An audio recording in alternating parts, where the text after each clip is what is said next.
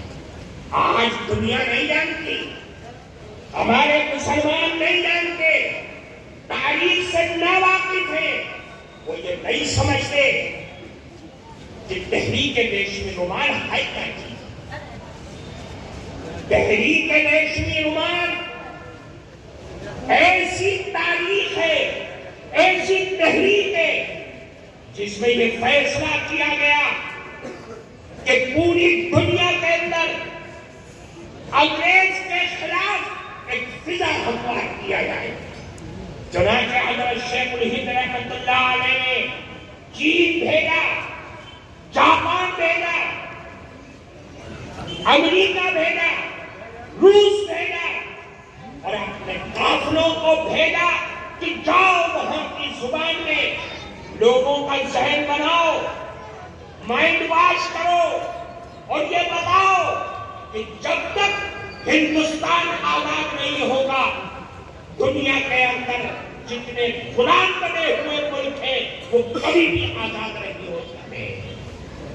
چنانچہ محنت کیا، اپنے شاگرد مولانا عبید اللہ سندھی رحمۃ اللہ علیہ کو تیار کر کے افغانستان کے اندر بھیج دیا۔ سرحدی علاقے میں جا کر کے انہوں نے محنت کی، کوشش کی اور آزاد حکومت کی بنیاد ڈالی۔ میرے بھائی، یہ تاریخ ہے۔ حضرت شیخ الہند رحمۃ اللہ علیہ نے یہ پلان بنایا تھا کہ ایک تاریخ متعین کرتے اندرون ملک اور بیرون ملک بغاوت کا اعلان کر دیا جائے۔ اندرون ملک بغاوت ہو اور بیرون ملک سے حملہ ہو تاکہ انگریز اس ملک کو چھوڑنے پر مجبور ہو جائے۔ تاریخ متعین ہو گئی۔ حضرت شیخ الہند رحمۃ اللہ علیہ ہندوستان سے چل کر کے عراق پہنچ گئے، 2 سال وہاں رہے۔ وہاں انور پاشا سے ملاقات کی، غالب پاشا سے ملاقات کی اور ان کا مائنڈ واش کیا، ان کو سمجھایا اور ترک کو، سلطنت عثمانیہ کو اس بات پر آمادہ کیا کہ آپ ہندوستان کی آزادی کے لیے ہماری نصرت کو قدر فرمائیں گے۔ چنانچہ وہ تیار ہو گئے، لیکن شریف مکہ جو انگریزوں سے ملا ہوا تھا اس نے ان کی ساری جعلسازیاں، ساری تحریک کو انگریزوں کے حوالے کر دیا اور وہ ریشمی گمان پر جو ہندوستان سے مولانا عبید اللہ سندھی رحمۃ اللہ علیہ نے لکھ کر کے بھیجا تھا، اس راز کو فاش کروا دیا، وہ پکڑا گیا۔ پھر کیا تھا؟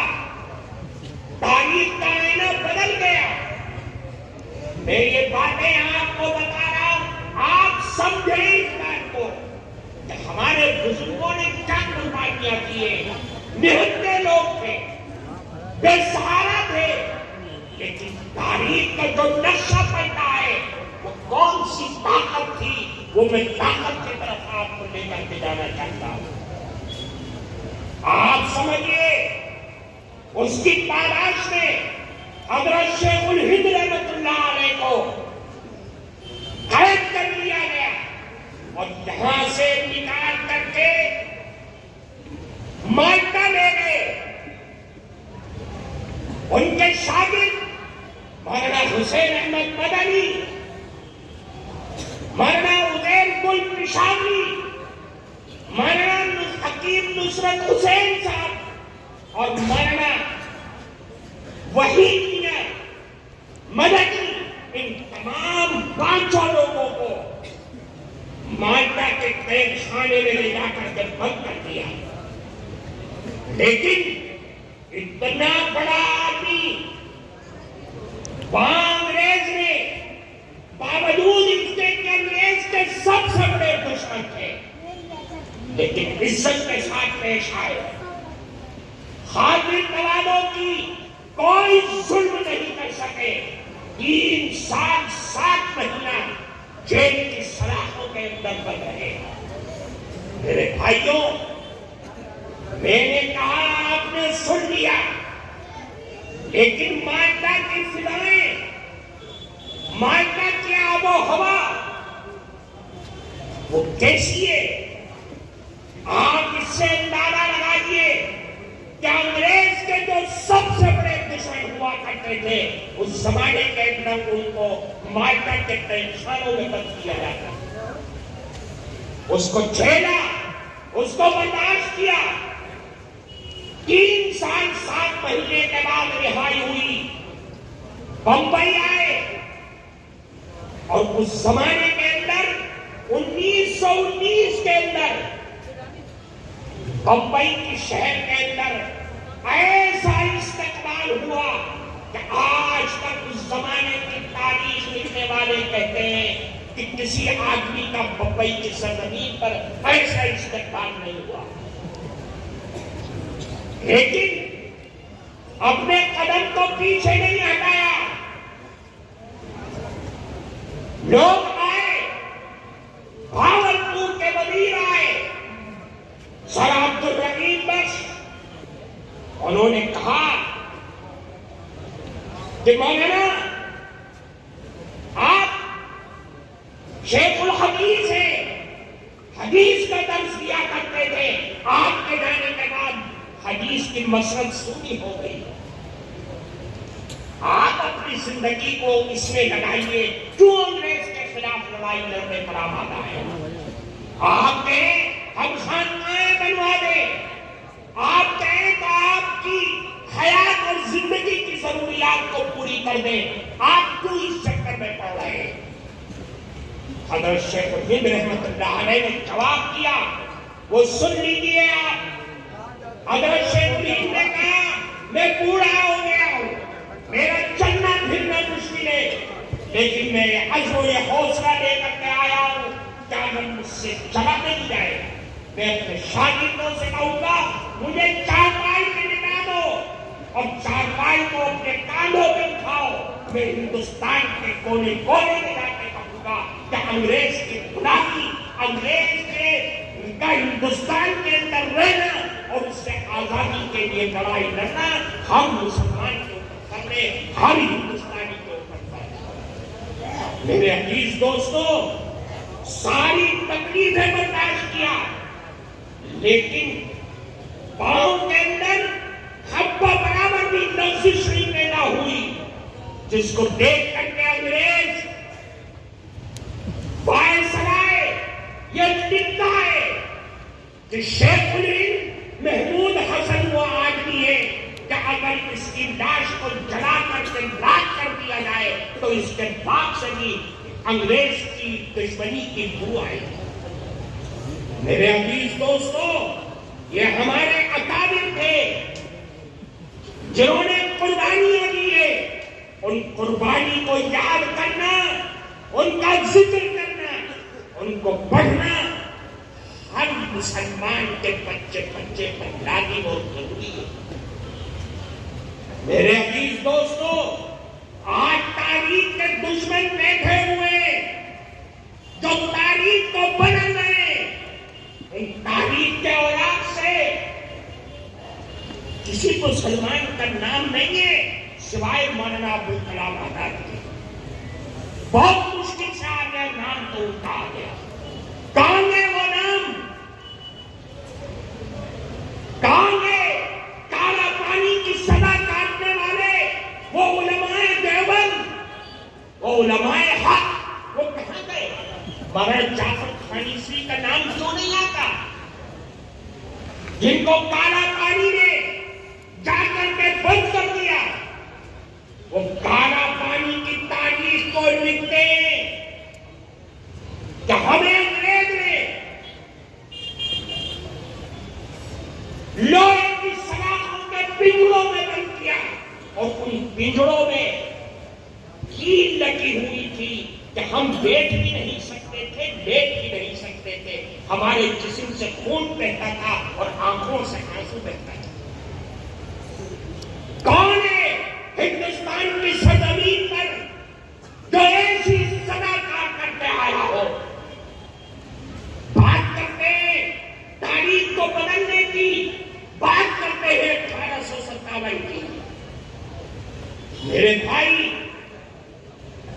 ہندوستان کے آب و ہوا میں، ہندوستان کی سرزمین پر میں پھر آپ سے کہنا چاہتا ہوں کہ ہمارے بزرگوں نے جو خون کے قطرات بہائے، ان خون کے قطرات کے سامنے برادران وطن کا پسینہ بھی نہیں بہتا۔ اس لیے میرے بھائی، ان تاریخ کو سمجھنا اور ان تاریخ کو جاننا انتہائی ضروری ہے۔ آج یہ پروگرام آپ نے بنایا، متعین کیا، اس پروگرام سے سبق لے کر کے جائیں۔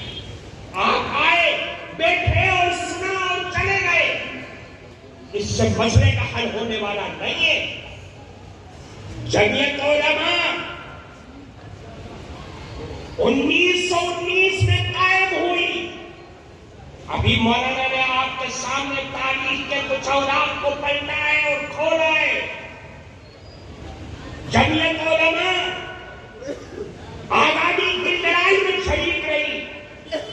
جمعیت علماء نے سیاسی میدان کے اندر کود کر کے جہاد آزادی کے لیے، اس ملک کی آزادی کے لیے ایک قربانیوں کا ایک لمبا سلسلہ جاری کیا ہے اور تاریخ کے اوراق میں اس کو ثبت کر دیا ہے۔ آج ہم جن فضاؤں میں سانس لے رہے ہیں، جس جمہوریت میں سانس لے رہے ہیں، وہ جمہوریت اگر دین ہے تو صرف اور صرف جمعیت علماء کی دین ہے، جمعیت علماء کی قربانیوں کا نتیجہ ہے۔ ورنہ وہ لوگ کہ جنہوں نے اس ملک کے اندر تقسیم کرایا اور پاکستان کے نام پر اپنا ملک آزاد لے لیا، اسلام کے نام پر، اس کے بعد یہاں رہ جا گیا، چند مسلمان رہ گئے، لوگ کہنے لگے مسلمانوں نے اسلام کے نام پر ملک لے لیا، اب یہ ملک ہندو اسٹیٹ بننا چاہیے۔